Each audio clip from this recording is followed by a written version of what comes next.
Good morning, selamat pagi, salam sejahtera, senang berjumpa dengan Anda kembali dalam pembelajaran bahasa Inggris pada saat ini.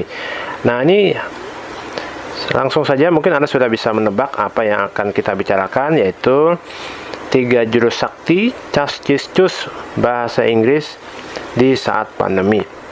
Nah, ini meskipun kita masih dalam suasana pandemi COVID-19 pada saat ini, tidak mengurangi motivasi kita ya untuk belajar berbahasa Inggris, dan kiranya juga tidak mengurangi minat kita untuk terus maju. Biarpun no friend, no problem, tidak ada teman mungkin untuk berbicara, kita masih bisa berbicara sendiri mungkin di kamar, berlatih berbahasa Inggris. Atau mungkin kalau memang Anda punya paket internet ya, mungkin Anda bisa berlatih berbicara lewat online secara daring dengan teman atau dengan guru atau dosen Anda. Nah, tapi dalam kasus ini ya, saya ingin membagikan 3 jurus ya, bagaimana saya melatih berbahasa Inggris saya, kemampuan berbahasa Inggris saya, dan itu sangat manjur untuk saya, dan saya juga berharap Anda juga bisa melakukan hal yang sama seperti yang saya bisa lakukan.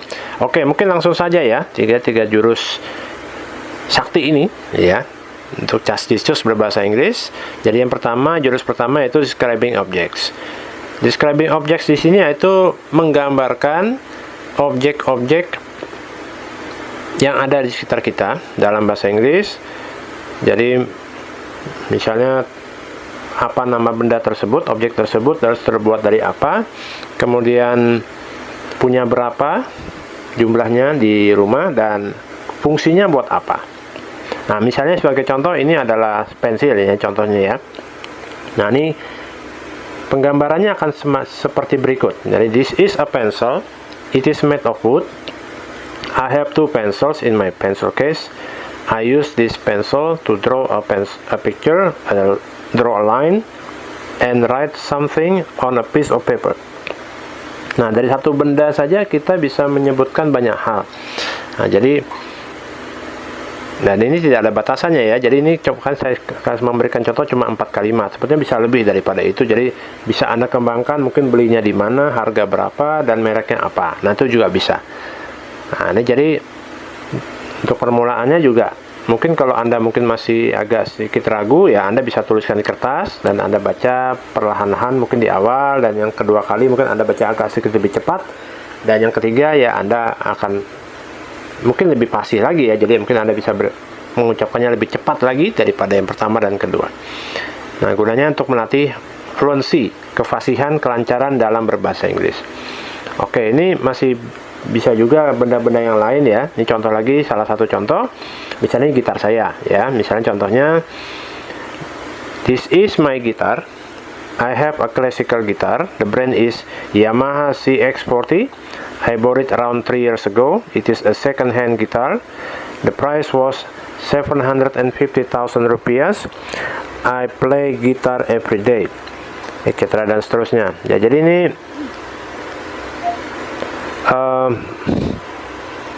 sangat mudah sebetulnya menurut saya ya, karena sebetulnya kita punya berbagai barang di rumah, dan itu bisa kita gunakan dari hal-hal yang sederhana, mulai dari pensil, gitar, atau mungkin pulpen, penggaris, dan lain sebagainya.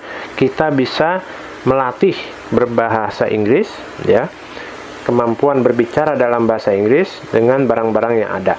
Tidak perlu sampai yang wah-wah gitu ya. Yang barang sederhana seperti pensil tadi, kita bisa melatih berbicara dalam bahasa Inggris dengan mudah sebenarnya.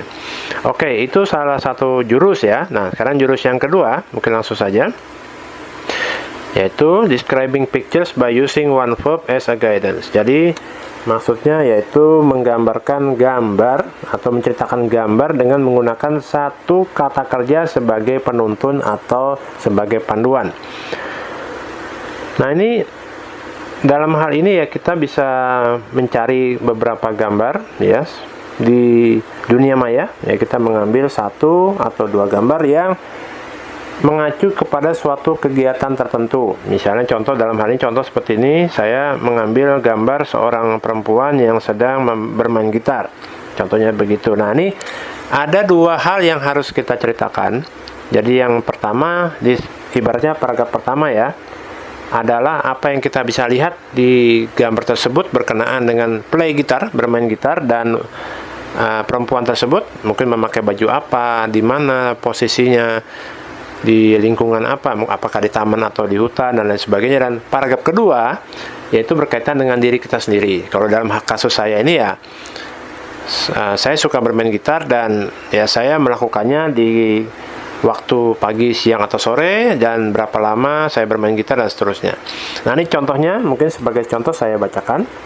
Jadi, I play guitar.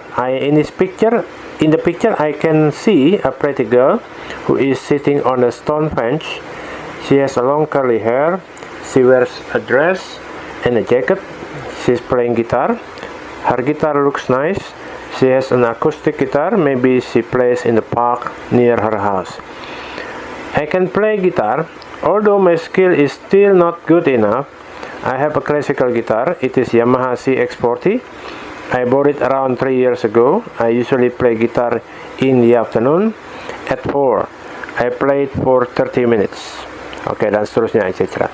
Nah, ini Anda bisa lihat sendiri ya. Jadi misalnya dari satu gambar saja kita bisa menceritakan banyak hal.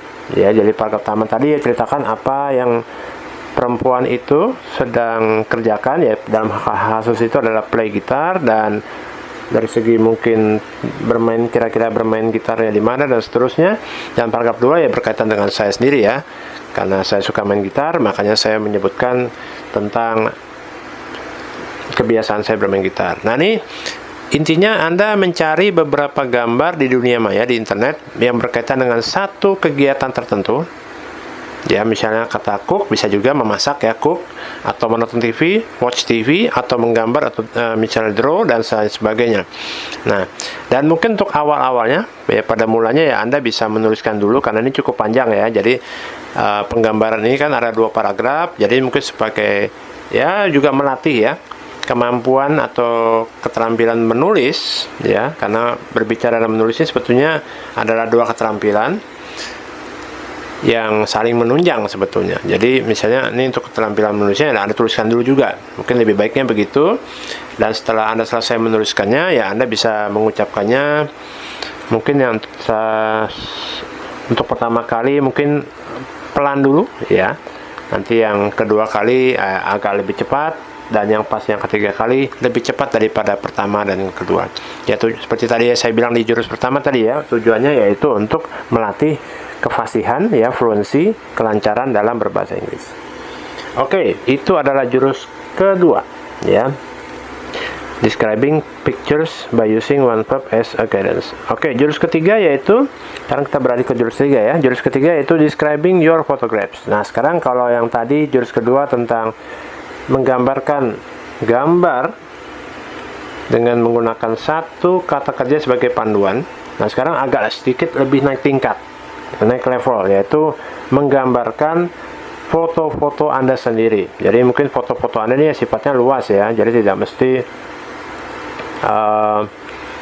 satu kata. Misalnya dalam tadi kan yang jurus kedua kan harus dengan satu kata kerja ya sebagai panduan atau tuntunan, tapi kalau di sini sifatnya tidak mesti seperti itu. Jadi gambar apa saja yang kira-kira bisa Anda ceritakan ya dengan kata-kata Anda sendiri. Nah, ini contohnya misalnya saya ada di satu situasi tertentu ya, di waktu lampau. Nah, ini saya gambarkan sebagai berikut. I remember this happened in the end of March 2019 after my big family and I went to our parents' graves in Balikpapan. When we went back home to Samarinda, we stopped for a while at the gorengan seller. We bought some fried food or gorengan like ote-ote, untuk-untuk, fried bananas, fried cassavas, and so on, etc. Teruskan sendiri. Nah, ini misalnya. Jadi intinya ini menggambarkan banyak hal ya, jadi tidak mesti harus patokannya satu kata kerja seperti jurus kedua tadi, tapi kita menggunakan penceritaan secara bebas ya. Apa saja, detail-detail apa saja yang bisa terlihat di satu gambar ini. Nah, gitu. Jadi itu saja. Jadi Anda bisa menceritakan banyak hal dari berbagai foto yang Anda punya. Dan pastinya pasti akan lebih menarik ya dibandingkan mungkin foto-foto yang dari internet tadi ya, dari dunia maya. Oke, mungkin itu saja ya, sedikit ringkasan. Dan jadi mungkin sekedar recap ya, kembali saya simpulkan lagi. Jadi ada 3 jurus sakti Caskicus bahasa Inggris di saat pandemi. Jadi jurus pertama describing objects, yaitu menceritakan objek-objek ya yang ada di sekitar kita. Yang jurus kedua yaitu describing pictures by using one verb as a guidance, jadi menggambarkan atau menceritakan gambar dengan menggunakan satu kata kerja sebagai panduan atau tuntunan. Dan yang jurus ketiga yaitu describing your photograph, yaitu menceritakan atau menggambarkan foto-foto Anda. Bagaimana Anda bisa menuangkan baik lewat tulisan memang kalau di awal ya, atau mungkin kalau bisa langsung ya itu lebih baik ya, menceritakan secara langsung impromptu ya, ibaratnya tanpa ditulis. Mungkin nanti setelah Anda lihai, Anda mahir ya, Anda bisa langsung saja menceritakan apa yang Anda alami di foto tersebut, atau itu di foto tersebut menceritakan kegiatan kapan. Nah, itu juga bisa Anda sebutkan. Nah, ini 3 jurus sakti ini ya, kiranya juga bisa membantu Anda ya di saat pandemi ini. Jadi tetap berlatih apapun yang terjadi saat ini, meskipun mungkin kondisi memang tidak begitu baik, tapi harapan kita ya kita tetap terus berdoa dan berusaha bahwa tidak ada yang mustahil ya.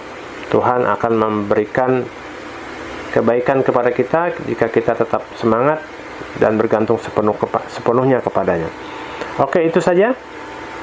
Kiranya 3 jurus sakti ini bisa bermanfaat bagi Anda ya dalam belajar bahasa Inggris ya, terutama berbicara supaya tidak malu-malu. Memang karena berlatih ini memang kita membutuhkan waktu yang lama. Untuk menguasai suatu keahlian tertentu kita membutuhkan waktu. Oke, dan untuk tulisannya mungkin kalau Anda ingin tahu lebih jelas, mungkin Anda bisa membaca tulisan saya dengan judul yang sama ya, 3 jurus sakti Caskicus bahasa Inggris di saat pandemi, di akun saya di Kompasiana, di blog Kompasiana, di akun saya dengan judul yang sama. Bisa Anda ketik Kompasiana terus di Kopas dengan judul ini, dan Anda akan mendapatkan linknya di Google, atau bisa langsung saja ke Kompasiana dan Anda akan bisa mencari artikel saya di sana. Oke, itu saja dari saya, kiranya bermanfaat. Thank you very much for your attention. See you next time. Goodbye.